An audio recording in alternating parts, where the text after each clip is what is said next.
मेरे लिए सत्ता और सियासत बहुत छोटी है, राम और राष्ट्र बड़ा है। मैं राम और राष्ट्र से समझौता नहीं कर सकता।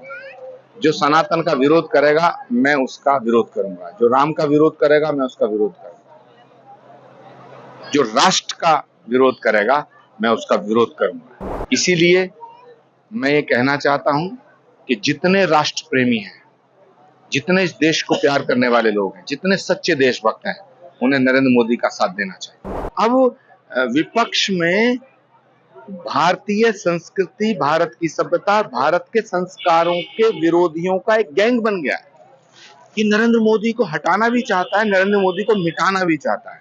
नरेंद्र मोदी को मिटाना क्यों चाहता है, ये बड़ा सवाल है। नरेंद्र मोदी को इसलिए मिटाना चाहता है क्योंकि नरेंद्र मोदी सनातन के ध्वजवाहक के रूप में, नरेंद्र मोदी भारत की संस्कृति के ध्वजवाहक के रूप में, नरेंद्र मोदी भारत की सभ्यता के संरक्षक के रूप में पूरी दुनिया में उभर करके सामने आए हैं।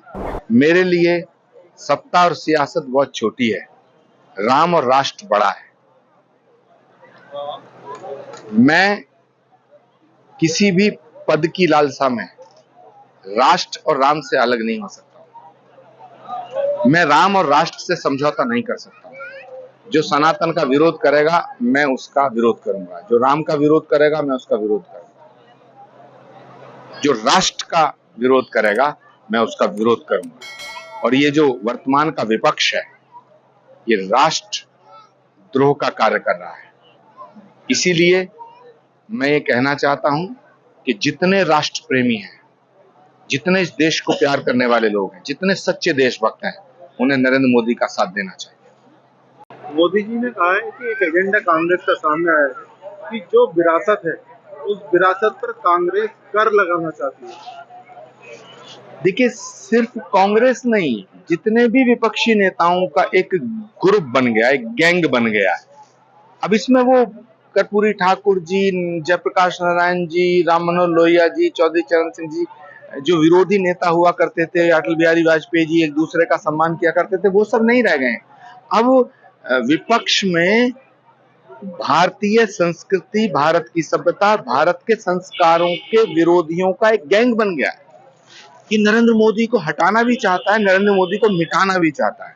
लेकिन नरेंद्र मोदी को मिटाना क्यों चाहता है, ये बड़ा सवाल है। नरेंद्र मोदी को इसलिए मिटाना चाहता है क्योंकि नरेंद्र मोदी सनातन के ध्वजवाहक के रूप में, नरेंद्र मोदी भारत की संस्कृति के ध्वजवाहक के रूप में, नरेंद्र मोदी भारत की सभ्यता के संरक्षक के रूप में पूरी दुनिया में उभर करके सामने आए हैं।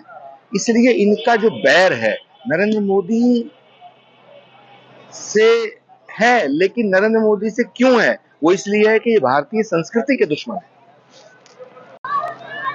चारे जी, मोदी जी का एक बयान सामने आया है। प्रधानमंत्री नरेंद्र मोदी जी ने मध्य प्रदेश में कहा है कि कांग्रेस क्या चाहती है, हम आपको बता दें। जेवर छीन लेगी, मंगलसूत्र छीन लेगी कांग्रेस, जो उनकी विचारधारा है। और अगर 2 गाड़ियां किसी के पास है वो छीन लेगी, 2 मकान किसी के पास है शहर में और गाँव में, तो कांग्रेस छीनना चाहती है। तो क्या मानते हैं जो इस तरह से कांग्रेस का एजेंडा सामने है? देखिए, देश की आजादी के बाद से लेके आज तक नरेंद्र मोदी जी पहले ऐसे प्राइम मिनिस्टर हैं जिन्होंने भारत को गौरवान्वित करने का काम किया। भारत के 2 इतिहास हैं, एक आजादी से पहले का इतिहास, एक आजादी के बाद का इतिहास। तो जो आजादी के बाद का इतिहास जब लिखा जाएगा तो उसमें 2 तरह का इतिहास लिखा जाएगा, एक 2014 से पहले का इतिहास, एक 2014 के बाद का इतिहास। 2014 के बाद का जो इतिहास है वो भारत के गौरव को बढ़ाने वाला इतिहास है। जो विपक्ष है वो इस भारत के गौरव के इतिहास को धूमिल करना चाहता है।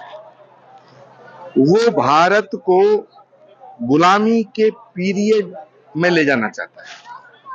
वो भारत को उस दौर में ले जाना चाहता है जहां हिंदुओं पे जजिया कर लगाया जाता था।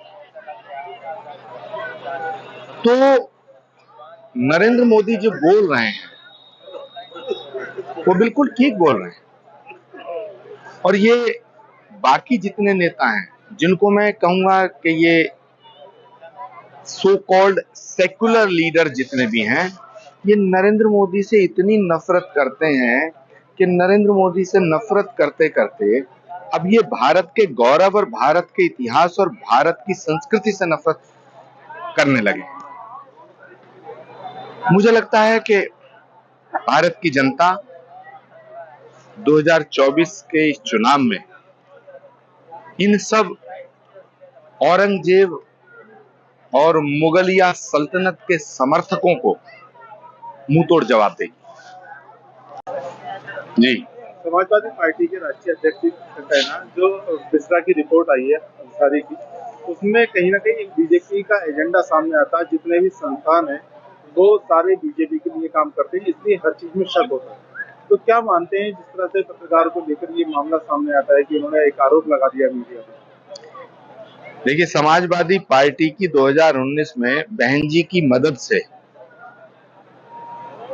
5-7 सीटें आ गई थी।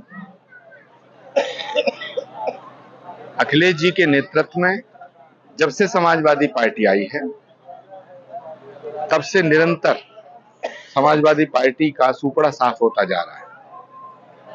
2024 का जब परिणाम आएगा तो मुझे लगता है कि जो 2019 में जितनी उनकी सीटें थी उतनी भी नहीं आ पाएंगी। तो इन सब परिणामों से अखिलेश जी को सीखना चाहिए। लेकिन मुझे अफसोस हो रहा है, मुझे बड़ा दुख होता है ये कहते हुए कि अखिलेश यादव जी ने भी राहुल जी की तरह सोचना शुरू कर दिया।